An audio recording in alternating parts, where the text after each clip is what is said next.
సంక్రాంతి పండుగ దగ్గరికి వచ్చింది. ఇంతవరకు నువ్వు పిల్లలు బట్టలు తీసుకోలేదు అంజనా. రేపు టౌన్కి వెళ్ళి నీకు పిల్లలకి బట్టలు తెచ్చుకుందాం కమలమ్మ అంది కోడలు అంజనాతో. ఇప్పుడు బట్టలు ఎందుకు అత్తయ్యా, అందరికీ ఉన్నాయిగా. ఈ 7 పంటలు అంతంత మాత్రంగా ఉన్నాయి, ఖర్చులు ఎందుకు పెంచుకోవడం. వ్యవసాయం అన్న తర్వాత అంతే, ఒక ఏడు పండుతుంది, ఒక ఏడు ఎండుతుంది, అదంతా మామూలే.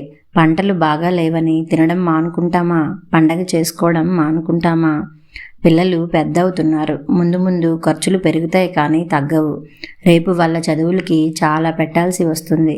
ఇప్పటి నుంచి ఎంత పొదుపుగా ఉంటే అంత మంచిది అత్తయ్య.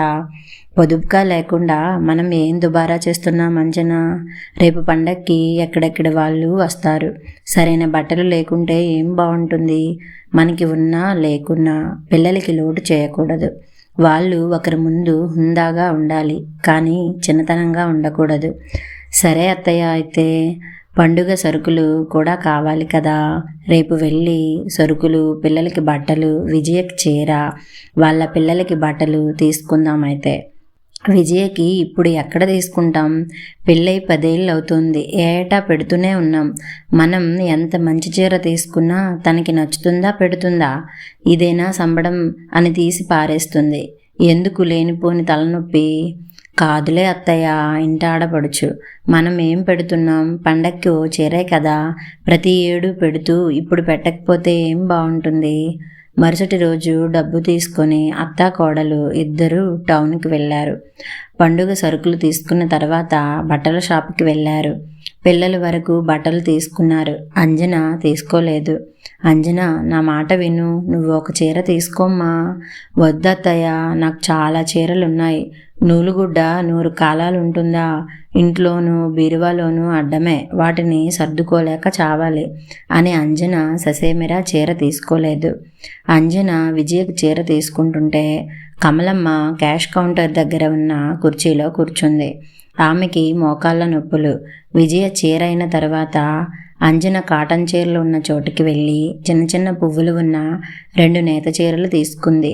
ఇలా రా అత్తయ్య, ఇవి చూడు బాగున్నాయి, నీకోసం ఈ 2 చీరలు తీసుకున్నా.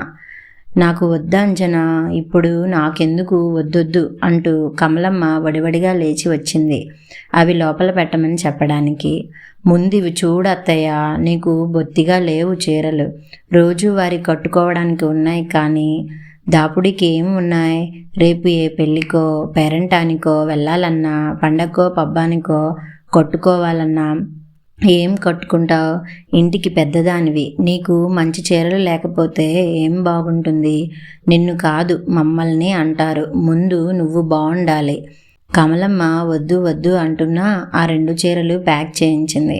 తర్వాత భర్తకి లుంగీలు, టవళ్ళు తీసుకుందామని మరో కౌంటర్ దగ్గరికి వెళ్ళింది అంజన. చెప్పిన మాట వినవు కదా కమలమ్మ విసుగ్గా అంటూ వచ్చి కౌంటర్ పక్కన ఉన్న అదే కుర్చీలో కూర్చుంది. అమ్మ, మీరు వరుసకి అత్తా కోడల్లా, నిజం అత్తా కోడల్లా? కౌంటర్లో కూర్చున్న వ్యక్తి ఆసక్తిగా అడిగాడు. వీళ్ళ సంభాషణ గమనించి. ఆయనకి ఇంట్లో తన భార్య, తల్లి నిత్యం పడే గొడవలు తలుపుకు వచ్చాయి. ఏం అత్తా కోడళ్ళు బాగుండకూడదా? ఆమె నా కొడుకు భార్య, నేను ఆమె భర్త తల్లిని. నీ సొంత మేనకోడలా? కాదు, పరాయి పిల్లే, అయితేనే మంచి ముత్యం. అతను విస్మయంగా చూశాడు. కమలమ్మకి ఆ సమయంలో తన అత్త కనకమ్మ, భర్తతో కాపురం సొగసు గుర్తొచ్చింది. తనకి పెళ్ళై 42 ఏళ్ళు, తన 16వ ఏట పెళ్ళయింది. భర్త కాంతయ్య తాగుబోతు, 15 ఎకరాల పొలం ఉంది, మంచి రైతే. ఎద్దులు, వ్యవసాయం, ఒక పాలేరు, పనివాళ్ళు అన్నీ బాగున్నాయి. కానీ అత్త భర్త ఇద్దరు బుద్ధి మంచిది కాదు. మామ లేడు, తనకి పెళ్ళయ్యే నాటికే చనిపోయాడు. తన భర్త రోజూ తాగి వచ్చి నానా గొడవ చేసేవాడు. అత్త భర్త ఇద్దరూ కలిసి తనని చాలాసార్లు కొట్టారు.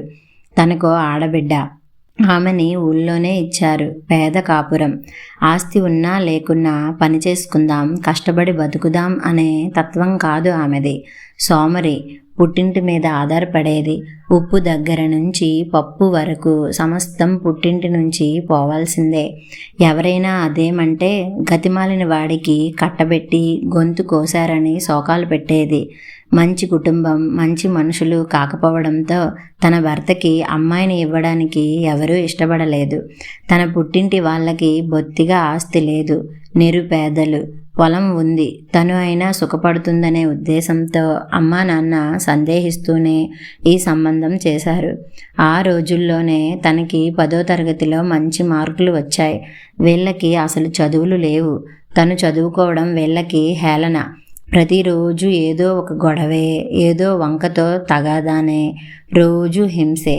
ప్రశాంతత, మనశ్శాంతి, ఆనందం, సరదాలు లాంటివి తనకు ఏ రోజు ఉండేవి కాదు. 2 పిల్లలు పుట్టారు. ముందు కొడుకు, 3 ఏళ్లకి కూతురు. తాగి భర్త కాలేయం దెబ్బతినిపోయింది. ఆయన తాగుడికి, ఆసుపత్రి ఖర్చులకి, ఇంట్లో దుబారాకి 5 ఎకరాల పొలం కరిగిపోయింది.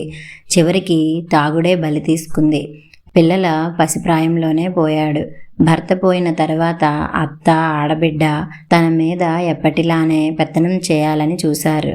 వాళ్ళ ఆటల్ని సాగనివ్వదలుచుకోలేదు. ఎల్లకాలమున ప్రతిఘటించింది. అంతే, వాళ్లే తగ్గిపోయారు. కొంతకాలానికి అత్తకి పక్షవాతం వచ్చింది. మంచాన పడింది.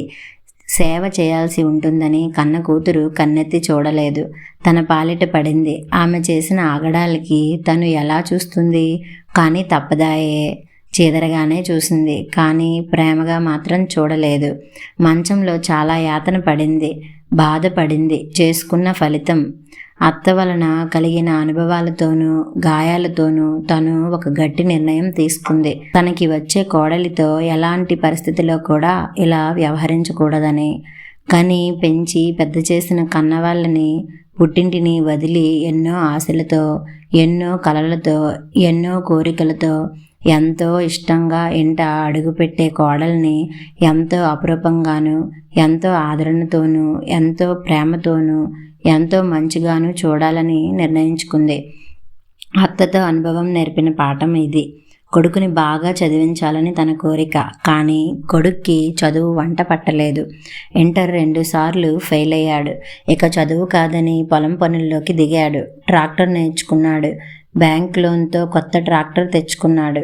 తమ పొలంతో పాటు మరికొంత పొలం కౌలుకి తీసుకుని సాగు చేస్తున్నాడు. కూతురు విజయ MSc చదువుకుంది. కొడుకు తన మాట మేరడు. తను ఎంత చెబితే అంతే. ముందు కొడుక్కి పెళ్లి చేయాలని భావించింది. సంబంధాలు వస్తున్నాయి. పొరుగురు పమిడిపాడు. ఆ ఊరు నుంచి అంజనా వాళ్ళ సంబంధం వచ్చింది. బాగా బతికి చెడిన కుటుంబం. తండ్రి లేడు. అమ్మాయి చదువుకుంది. మంచి పుట్టుక, మంచి కుటుంబం, ఎంతో మంచి అమ్మాయి అని తెలిసిన వాళ్ళు చాలామంది చెప్పారు. కొడుక్కి పెళ్లి చేసింది. అంజన కోడలైంది. అందరూ చెప్పినట్లు నిజంగానే చాలా మంచి అమ్మాయి. కొడుకు పెళ్ళైన ఏడాదికి కూతురు విజయకి కూడా పెళ్ళయింది. విజయకి ఆ మనువు మాట్లాడింది అంజనే. వాళ్ళ ఊరు, వాళ్ళ బంధువుల కుర్రాడు. చాలా కట్నం అడిగారు. అంత ఇవ్వడానికి తను, కొడుకు ఇద్దరూ ఆసక్తి చూపలేదు. అంజన పట్టుపట్టింది. తమకి 10 ఎకరాల పొలం ఉంది. 4 ఎకరాల పొలం, 4 లక్షల డబ్బు, 25 సవర్లు బంగారం కట్నంగా ఇచ్చారు. ఆస్తిలో సగానికి పైగానే. అంత ఇవ్వడానికి తనకిష్టం లేదు. పర్లేదు అత్తయ్య, మనం ఒక్కసారే కదా కట్నం ఇచ్చేది, మాటి మాటికి ఇవ్వం కదా. అబ్బాయికి మంచి ఉద్యోగం, ఆస్తి ఉంది, మంచి కుర్రాడు, విజయ సుఖపడుతుంది అని చాలా రకాలుగా చెప్పి ఒప్పించింది. నిజానికి అంజన పట్టుదల వలనే విజయకి ఆ సంబంధం కుదిరింది. అల్లుడు మంచివాడే. కూతురు విజయ మీదనే తనకి అసంతృప్తి. వాళ్ళు ఆస్తి పరులు. అల్లుడికి పెద్ద ఉద్యోగం. దేనికి లోటు లేదు. పోల్చుకుంటే తమకంటే వాళ్ళకి 10 రెట్లు ఆస్తి ఉంది. అయినా విజయకి పుట్టింటి నుంచి ఇంకా ఏదో కావాలనే తపన. అన్న వదిన అంటే ఏమాత్రం విలువ లేదు. వాళ్ళకి ఏమీ గౌరవం ఇవ్వదు. నాకేమిచ్చారమ్మా? సుశీల వాళ్ళ చూడు కూతురికి ఎలా జరుపుతున్నారో, సుజాతకి చూడు వాళ్ళ అమ్మ వాళ్ళు ఎలా పెడుతున్నారో. మనవరాలు పుడితే చిన్న గొలుసు కూడా చేయించలేదు. ఎవరైనా మనవరాలికి మీ అమ్మ వాళ్ళు ఏం పెట్టారంటే చెప్పుకోలేకపోతున్నా, సిగ్గుతో తల ఎత్తుకోలేకపోతున్నా అంది చాలాసార్లు. ఇక్కడ వీళ్ళ పరిస్థితి అంతంత మాత్రమే కదా. విజయ పెళ్ళికి ఇచ్చిన కట్నానికి 3 లక్షల అప్పు అయింది. ఆ అప్పు తీర్చడానికే నానా తంటాలు పడ్డారు. పండినా పండకపోయినా తనకి ఇచ్చిన పొలానికి కౌలు డబ్బు నిక్కచ్చిగా వసూలు చేసుకుంటుంది విజయ. 1 రూపాయి తగ్గించుకోదు. అంజనది మంచి స్వభావం, సర్దుకుపోయే మనిషి. మనసులో కుళ్ళు, కుతంత్రం, కపటం, ద్వేషం, పంతం, పట్టింపు లాంటివి ఉండవు. అలా ఉండబట్టే 10 ఏళ్లుగా కుటుంబం సాఫీగా సాగిపోవడం, ఆనందంగా గడిచిపోవడం. రోజు రోజుకి తమ ఇద్దరి మధ్య ప్రేమాభిమానాలు పెరుగుతున్నాయే కానీ తరగడం లేదు, తగవలు లేవు. కొనడం అయింది. అత్తయ్య ఇక వెళ్దామా? అంజన క్యాష్ కౌంటర్లో డబ్బు చెల్లిస్తూ అంది. అంజన మాటలతో ఆలోచనలో నుంచి బయటపడింది కమలమ్మ. ఇద్దరు బట్టల సంచులు తీసుకొని బయటికి వచ్చి ఆటో ఎక్కారు. అల్లుడు వాళ్ళ ఊరు పమిడిపాడులో సంక్రాంతి పండుగని బాగా జరుపుతారు.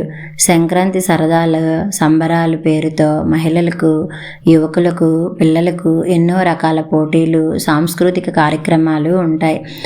పండుగకి దూర ప్రాంతాల్లో ఉన్నవాళ్ళు కూడా వీలైనంత వరకు తప్పనిసరిగా వస్తారు.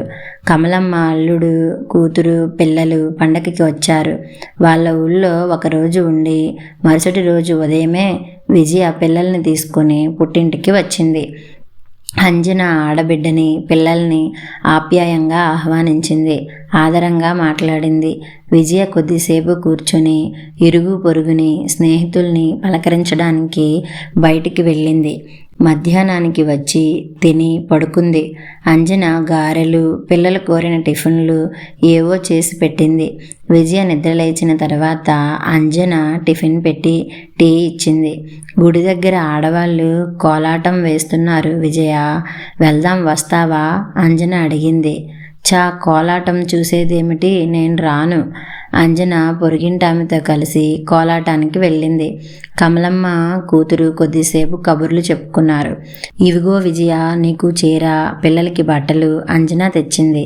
కమలమ్మ తెచ్చిన బట్టల సంచి తీసుకున్న విజయ చీర మడతలు విప్పి చూసింది. ఈ చీర ఖరీదు ఎంతమ్మా? ఏమో నాకు తెలియదు విజయ. ఏం చీరమ్మా ఇది? మా పని మనిషి కూడా ఇలాంటి చీర కట్టదు. ఇది నాకు వద్దు. వదిన తెచ్చుకున్న చీర ఏది? తను ఏ చీర తెచ్చుకుంటే నీకెందుకు విజయ? తన డబ్బులు తన ఇష్టం. పెళ్ళైన 10 ఏళ్ల తర్వాత కూడా నీకు చీర పెట్టాలని ఏం లేదు. ఏదో గౌరవంగా పెట్టేదానికి చీ అంటే ఎలా? కమలమ్మ కోపంగా అని అంట్లు దోముకోవడానికి దొడ్లోకి వెళ్ళింది. విజయ టీవీ చూస్తూ కూర్చుంది. అంట్ల పని ముగించుకొని వచ్చిన కమలమ్మతో అంది విజయ. పండక్కి ఏం పిండి వంటలు చేస్తున్నారమ్మా? మీ అల్లుడికి నేతి అరిసెలు ఇష్టం. మీ మనవరాలకేమో లడ్లు కావాలంట. మనవడేమో సున్నుండలు, కజ్జికాయలు ఇష్టపడతాడు. ఈ స్వీట్లతో పాటు సన్న కారపూస కూడా చెయ్యమ్మా. కొద్దిగా ఎక్కువ చెయ్యి. మా అమ్మమ్మ పంపించిందని పిల్లలు 10 రోజుల పాటు తింటారు. నాకు అన్ని చేసే ఓపిక లేదమ్మా. ఏదైనా ఒకటి చెప్పు, చేస్తా. అసలు ఏం చెయ్యొద్దులే. ఎందుకు లేనిపోని చాకిరి? కూతురికి చేసి పెట్టడానికి ఏడ్చే తల్లిని నిన్నే చూస్తున్నా. అందరూ తల్లులు అడక్క ముందే ఎంత ఇష్టంగా చేసి పెడతారో పిల్లలకి. నేను నోరు తెరిచి అడిగినా చేయను అంటున్నావు. డబ్బు పడిస్తే మాకు సిటీలో దొరకవా ఏమిటి? దొరికితే కొనుక్కోండి విజయ. ఎవరు వద్దన్నారు? అడగడం ఎందుకు? చేయలేదని నిష్ఠూరపోవడం ఎందుకు? ఇప్పుడు ఎవరు నిష్ఠూరపోయారు? నిష్ఠూరం గాక ఏమిటి? ఎవరి కాపురాలు వాళ్ళవే అయ్యాయి. ఎవరి తంటాలు వాళ్ళు పడుతున్నారు. మీ అన్నయ్య సంపాదనతో ఇల్లు జరిగేదే కష్టం. మీ ఆయనలాగా వాడికి ఏమైనా ఉద్యోగమా? కావాలంటే డబ్బు ఇవ్వనా ఏమిటి? మాకెందుకు ఊరకా? నువ్వు డబ్బు ఇవ్వడం, మేం చేసి పెట్టడం ఎందుకు? ఇదంతా సిటీలోనే కొనుక్కోండి నిర్మోహమాటంగా అంది కమలమ్మ. నాకు చేసి పెడితే కోడలు ఏమైనా అంటుందని భయపడుతున్నావా? లేకపోతే ఆవిడ గారి మీద ప్రేమ కారిపోతోందా? నీకు కన్న కూతురు కంటే పరాయి వాళ్ళ కూతురే ఎక్కువైపోయింది మరి. పరాయి వాళ్ళ కూతురు అయితే ఏంటట, నేను ఈ ఇంటి కోడల్ని, అంజన ఈ ఇంటి కోడలే. ఆడపిల్లకి పెళ్ళైన తర్వాత ఇక ఆడపిల్లే కానీ ఈడపిల్ల కాదు. మెట్టిల్లే వాళ్ళ ఇల్లు, పుట్టిల్లే పరాయి. రేపు నా ముసలితనంలోనో ఒకవేళ మంచంలో పడితేనో నా కంచంలో కూడు వేసేది అంజనే కానీ నువ్వు కాదు. నువ్వు ఎప్పుడైనా చుట్టపు చూపుగా వచ్చి పలకరించి పోతావేమో. ఊళ్ళోనే ఉన్న మీ మేనత్త కన్నతల్లిని ఏం చూసింది? రేపు నువ్వు అంతే. అందుకే అన్నమాట కోడలంటే అంత తీపి కావడం. తీపి కాక కోడలంటే ద్వేషంతో ఉండాలా, తగాదా పడుతూ ఉండాలా, మా అత్త మాదిరిగా ఎడమొహం పెడమొహంతో ఉండాలా? అది ఇద్దరికీ మంచిది కాదు. ఇద్దరికీ మనశ్శాంతి ఉండదు. తల్లి భార్య తగాదాలతో ఉంటే బయటికి వెళ్ళే మగవాడు ఎలా ఆనందంగా ఉండగలడు? నిశ్చింతగా పనులు ఎలా చక్కపెట్టుకోగలడు? అత్త కోడలు ఎంత సఖ్యతతో ఉంటే ఆ కాపురం అంత బాగుపడుతుంది. ప్రేమ అభిమానం ఆప్యాయత ఆదరణ ఇచ్చిపుచ్చుకునేవి. నీకు కూతురిగా ఏమీ లోటు చేయలేదు కదా. మీ ఆయనకి నెలకి 1,00,000కి పైగానే జీతం. మీ అన్నయ్యకు ఏడాదికి కూడా అంత సంపాదన లేదు. నువ్వు పుట్టింటి నుంచి ఇంకా ఆశించడం మంచిది కాదు విజయ. మాటల్లోనే విజయకి భర్త నుంచి ఫోన్ వచ్చింది. వెంటనే పిల్లల్ని తీసుకురమ్మని, అక్కడ పిల్లల పోటీలేవో ఉన్నాయని. నేను వెళ్తున్నా, మళ్ళీ వస్తే వస్తా లేకపోతే లేదు. విజయ పిల్లల్ని తీసుకుని విసురుగా వెళ్ళిపోయింది. విజయ మరుసటి రోజు తప్పకుండా వస్తుందని కమలమ్మకి తెలుసు. కోలాటం దగ్గర నుంచి అంజన వచ్చింది. విజయ్ ఏది అత్తయ్య? వాళ్ళు ఊరు వెళ్ళింది. అదేమిటి ఉండమని అడక్కపోయావా? వాళ్ళ ఆయన ఫోన్ చేశాడు, వెళ్ళింది. పిల్లలకి ఏవో పోటీలు పెట్టారంట. బియ్యం నానపోయి అంజన పిండి కొట్టించి అరిసెలు చేసుకుందాం. విజయ్ కూడా తీసుకుపోతుంది. అలాగే అత్తయ్య, నేను కూడా కాసేపు కోలాటం కాడికి పోయి చూసి వస్తా అంటూ కమలమ్మ బయలుదేరింది. అంజన ఉందా పిన్ని అంటూ సురేఖ బయట వాకిట్లోకి కమలమ్మకి ఎదురు వచ్చింది. ఉంది రేఖ, తిరుపతి నుంచి ఎప్పుడు వచ్చారు? అందరూ బాగున్నారా? సురేఖ నవ్వుతూ జవాబు చెప్పింది. అంజన సురేఖ స్నేహితులు, ఒకే ఊరు. సురేఖ ఈ ఊరి కోడలే. భర్తకి తిరుపతిలో ఉద్యోగం. కమలమ్మ కోలాటం దగ్గరికి వెళ్ళి అక్కడ చాలాసేపు నిలబడి చూసి వచ్చింది. మోకాళ్ళ నొప్పులు మనిషి కావడంతో వచ్చి రావడంతోనే పంచలో ఉన్న మంచం మీద కూర్చుంది. లోపల నుంచి మాటలు వినపడుతున్నాయి. కొన్ని మాటల తర్వాత అంజన మాటలు కమలమ్మ చెవిన పడ్డాయి. మా అత్త మంచి మనిషి రేఖ, చాలా మంచి మనసు.